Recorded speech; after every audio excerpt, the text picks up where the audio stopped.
Hi, my name is Sarah Joss, and Beka was my D group leader this past year. So just kind of she asked me to talk about my testimony and then also my background a little bit before that. So my background was that I grew up in the church. My pastor was my grandpa and my worship pastor was my dad. So I had a very solid background growing up, which leads us into my sophomore year of high school, where I actually got in a mountain biking accident when I went with my gym class. So I basically went into a black diamond trail. I hit a rock, ended up flipping over the handlebars, and I rotated all my ribs on my left side out, hit my head and chipped my collarbone. So because of that, I went to just kind of doctor appointment after doctor appointment, hoping that they would be the next thing that would help me. So I'd go in really, really high hopes, and then nothing would work. This went on for 6 years, and because of that, I'm now in constant pain. But because of that experience and that constant struggle that it has been, my dependence and my walk with the Lord has grown immensely. So coming into CO, I had a really, really strong background just from growing up in the church. But I decided that I wanted to go on my first summer training project 2 summers ago, where I experienced community and my need for the gospel like I had never experienced before. The leaders there wanted what was best for me.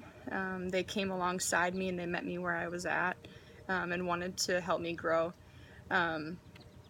Because of what they were doing too, I saw my need for the gospel like I had never seen it before. I realized that I needed it every single day. But they also made it very apparent that it was not just an event that was just for the summer. It was actually a way of life. So because of that, when I got back to Northwestern, I got put in a D group, which is a Bible study that we had weekly, and Beka was my D group leader for that. She then invested in me for the entire year. We would go out to meals, we would do all these different things, and one of them was she'd study the Bible with me all the time. So one time we were studying, it was Psalm 22 that we were going through, which just a little bit of that says, my God, why have you forsaken me? Why are you so far from saving me from the words of my groaning? Oh my God, I cry by day, but you do not answer, and by night I find no rest. And so as I was reading that, I was realizing that I read that passage over and over and over when I had first gotten in my accident. And so I kind of read that thinking, where are you, God? Why have you forsaken me? I'm groaning, and you're not hearing, you're not caring. And so as we studied it more, we realized that actually that passage is a parallel to Jesus dying on the cross for me. And so when I was feeling like, where was he? Why do you even love me? He was, in fact, he loved me so much that he died for me. And it was just a new concept to put those together. And so because of that, and through that, I felt this shift from having a focus on me and my growth to wanting to teach others and be a part of their growth. And so because of that, I went to summer training project for my second year, and I went as a room leader. While I was there, I got to share my testimony, which was awesome because my first summer I did not want to do that. But as I was there, I got to watch people realize that they were loved, and it was fantastic. But this summer was so much different. It was really, really hard, and that's what I realized. Leading was very, very hard.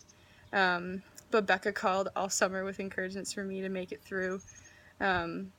But because of doing that all summer, I all of a sudden had a vision for campus that I didn't have as I went.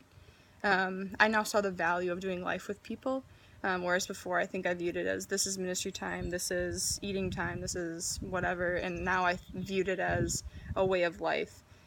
So bringing them with me as I go to the store or get gas and just the good conversations that can happen through that, because I wanted to do for other people what Beka did for me, and I was really excited to do that. And so actually now I see my apartment differently too. I saw that as like a safe place for just me, and now I see it as a way I can do ministry and bring girls in and make them feel loved and cared for in my apartment. Going back to the summer, me with a very strong history of loving Jesus, I grew a lot, but there's also other people that were kind of in the middle, that they had a little experience, but then there's other people that were becoming Christians for the first time. And I watched people experience, understand grace for the first time. That was my favorite part of the entire summer.